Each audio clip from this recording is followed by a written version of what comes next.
দেশের ৫ই আগস্ট বাংলাদেশে একটা গণবিপ্লব হয়েছে। সেই গণবিপ্লবের মধ্যে দিয়ে বাংলাদেশে দীর্ঘ সময়ে জেঁকে বসা ফ্যাসিবাদের পতন ঘটেছে এবং বাংলাদেশের আকাশে নতুন সূর্য উদিত হয়েছে।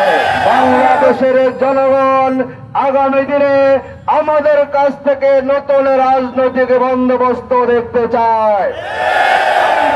রাজনীতির নামে চাঁদাবাজি, দখলবাজি, সন্ত্রাস, অবৈধ টেন্ডারবাজি করা, জনগণের উপরে জুলুম করা এবং মন্ত্রী এমপি হয়ে গিয়ে দুর্নীতি করে কালো টাকার মালিক হয়ে বিদেশে টাকা পাচারের যে রাজনীতি আমরা দেখেছি, নতুন বাংলাদেশে এই রাজনীতি আর চলতে পারে না।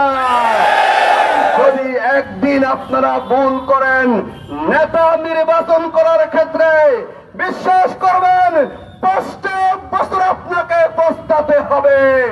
ওই নেতা আপনার খবর নেবে না।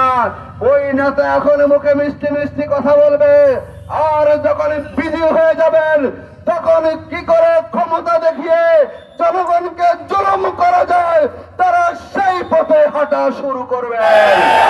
আমরা মনে করি এই পুরনো পথে আর বাড্ডাবাসী কখনো যাবে না। আগামীর রাজনীতি হবে পরিবর্তনের রাজনীতি। আগামীর রাজনীতি হবে মানবিক বাংলাদেশ গড়ার রাজনীতি। আগামীর ঢাকা 11 হবে অবৈধ টেন্ডার মুক্তের রাজনীতি।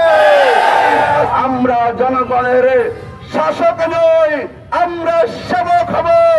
আমরা নেতা হিসাবে আমানতদার হব।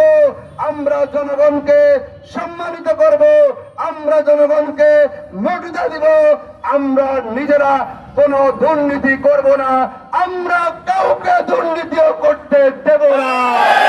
আমরা চাঁদাবাজি করব না। এই সংসদীয় আসনে আমরা কোন নেতা, কোন রাজনৈতিক কর্মীকে আমরা চাঁদাবাজি করতে দেব না। ইনশাআল্লাহ আমরা সুযোগ পেলে আপনাদেরকে সাথে নিয়ে জনগণের সার্বিক উন্নয়নে আমরা ভূমিকা রাখবো।